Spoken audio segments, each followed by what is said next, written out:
Según los 100, la obra del estadounidense Michael Hart, en donde se muestra una lista de las personas más influyentes en la historia de la humanidad, el autor considera a Mahoma como el número uno. Si bien esta lista es relativa, es bastante probable que las casi 2.000 millones de personas que profesan el Islam estén de acuerdo con esta premisa. Si hablamos rigurosamente de geopolítica, el legado de Mahoma no se limitó al plano religioso, sino también al territorial, pues su fe fue plasmada en los diversos califatos y estados musulmanes que procuraron continuar su legado, que sigue sumamente vigente hasta nuestros días. ¿Cómo fue la vida del profeta del Islam y cómo modificó el mapa? ¿Te interesa? Dale, entonces quédate hasta el final del video.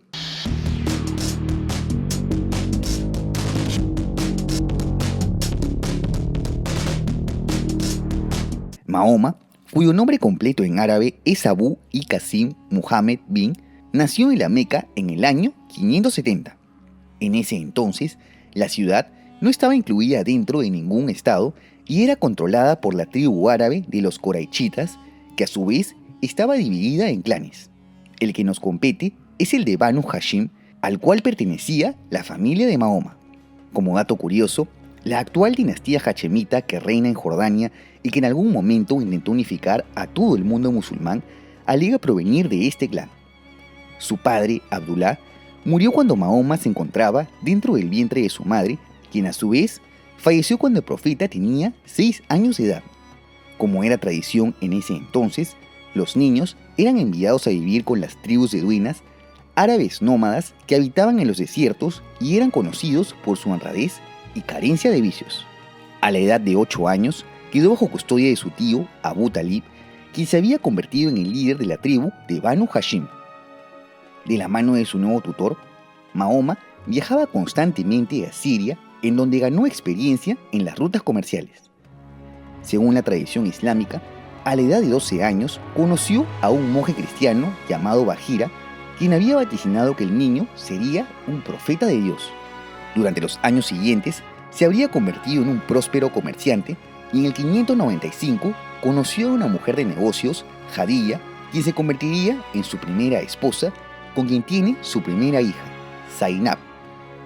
En el año 605, Mahoma se encontraba de vuelta en la Meca a la edad de 35 años. Aquí es donde ocurre la historia de la Piedra Negra. Este era un elemento que se había salido durante una remodelación del Kaaba, el muy conocido prisma al que peregrinan todos los musulmanes y que en ese entonces era un objeto de culto de las creencias preislámicas. Resulta que como Mahoma fue aquel que pudo colocar la piedra de vuelta a su lugar, ganó una mayor reputación entre los diversos clanes de la tribu. Con todo este trasfondo, el profeta había adquirido una vida bastante espiritual y se iba constantemente al monte Jabal al-Nur en las proximidades de la Meca a rezar por sí solo. A la edad de 40 años habría tenido una aparición del ángel Gabriel, presente en la tradición judeo-cristiana, quien lo denominó como el último de los profetas de Alá o Dios en idioma árabe. Se dice que este fue un momento turbio que casi lleva al profeta al suicidio, pensando que había sido presa de una posesión demoníaca. No obstante, su esposa creyó fielmente en su palabra. Es así que Mahoma comienza a predicar el mensaje recibido, que como provenía de un ángel de la tradición judeo-cristiana, lo hizo con base en el monoteísmo. Gracias a la buena reputación que tenía, algunas personas creyeron en su prédica. No obstante, los mismos jefes de las tribus locales vieron una amenaza en su discurso en contra del politeísmo, pues la Meca desde ese entonces era ya un lugar famoso de peregrinación y en toda la península se adoraba a diversos dioses e ídolos. Es decir, ayudaba a la economía de la ciudad. Es así que sus seguidores, al igual que los cristianos en el Imperio Romano, son perseguidos en una primera instancia. Un grupo de ellos migra a Etiopía, en donde estaba establecido en ese entonces el reino de Aksum, en donde fundan una pequeña colonia bajo la protección del rey cristiano. Gracias a las capacidades oratorias del profeta, consiguen más adeptos, pues en ese entonces el Islam aún no se alejaba mucho del cristianismo. De vuelta en la Meca, Mahoma tenía la protección de su clan, el Banu Hashim, quien es boicoteado comercialmente por el resto de clanes, exigiendo que entreguen al profeta. Este boicot fracasa debido a la importancia económica de Banu Hashim, lo que permite progresivamente que el mensaje de Mahoma pueda seguir difundiéndose. En el 619, fallecen tanto su esposa Jadilla como su tío Abu Talib, por lo que se conoce como el Año de las Lamentaciones. Un año después, ocurre un hecho clave en la vida del profeta. A la edad de 49 años, habría ocurrido el Isra y Miraj, en el que Mahoma fue visitado por dos arcángeles, quienes abren su pecho y purifican su corazón de toda duda y paganismo. Acto seguido, es trasladado a Jerusalén, desde donde es llevado al cielo por Burak, un equino mitológico, y ascendería por los 7 niveles del paraíso para alcanzar el trono de Alá. Aquí se habría encontrado con otros profetas como Moisés, Abraham y el mismo Jesús. Como su tío Abu Talib había muerto, el nuevo jefe del clan Banu Hashim retiró la protección de Mahoma. Esto motivó a que en el 622 se dé la Égira, la migración de Mahoma de la Meca a Medina, a la par que cortaba los lazos con su clan, lo cual fue visto como un acto revolucionario en la Arabia preislámica, en donde la lealtad tribal era inquebrantable. Asimismo, demostraba que estos vínculos eran insignificantes comparados con su compromiso con el Islam. Su mensaje, asimismo, habría sido bien recibido en Medina, y sus seguidores en Aksum, Etiopía, también se unieron a la peregrinación en esta ciudad. Los clanes en Medina aceptaron su mensaje y, por consiguiente, la mayor parte de la población.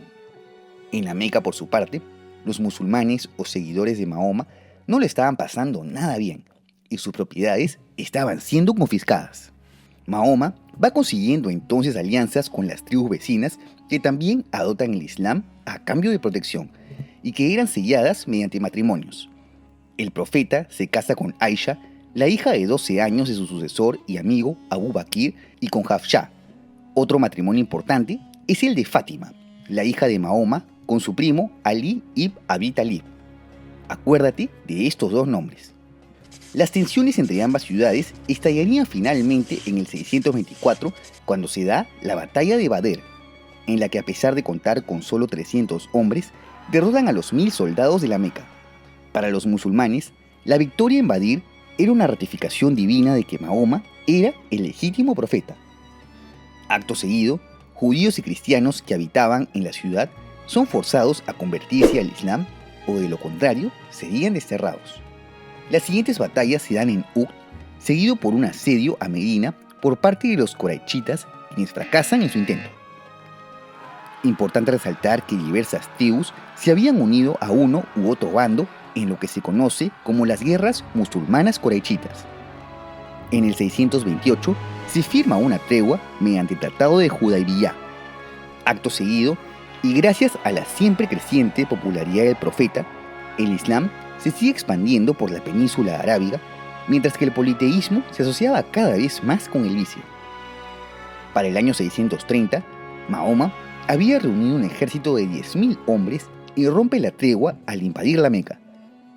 Los quraychitas no ofrecieron resistencia alguna, pues la defensa de la ciudad eran 5 veces menor. Mahoma le daría amnistía a toda persona que se convierta al Islam, o de lo contrario, su vida no sería perdonada. Asimismo, se destruyó a los ídolos colocados alrededor de la Kaaba y se borró las pinturas paganas de sus muros. Desde ese entonces, se tiene prohibida la peregrinación de cualquier persona no musulmana. La captura de la Meca representó el dominio del Islam sobre toda la península arábiga. No obstante, solo 2 años después, Mahoma moriría en la Medina a la edad de 61 años, tras una enfermedad no determinada. Tras esto, es sucedido por el ya mencionado Abu Bakr, su seguidor más fiel y a quien los sunitas reconocen como el legítimo sucesor.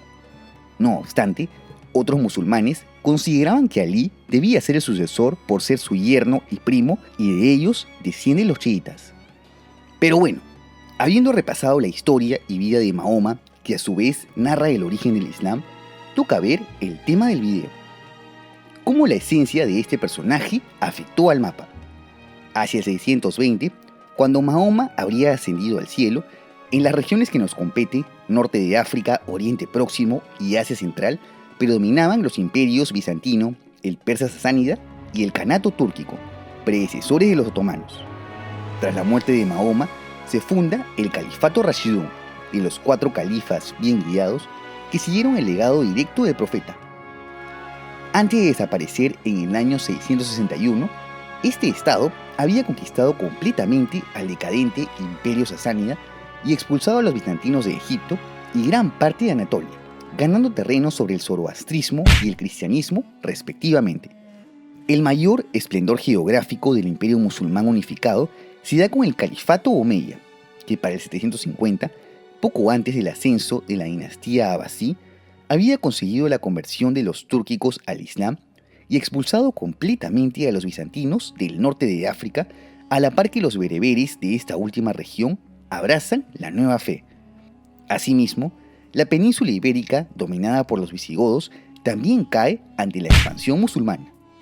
El último mapa que quisiera mostrar es el de 1580, durante la era de mayor esplendor del imperio musulmán más duradero de todos, el otomano, gobernado no por los árabes seguidores del profeta, sino por los túrquicos que abrazaron la fe y que irónicamente terminaron dominando a la mayor parte de los pueblos árabes.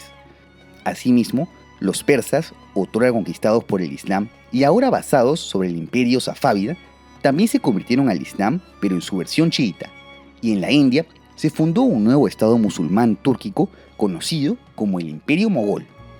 Otros estados como Marruecos y las tribus túrquicas de Asia Central habían forjado ciertos estados musulmanes, mientras que la península arábiga mantuvo su esencia tribal ajena a estados organizados por varios siglos.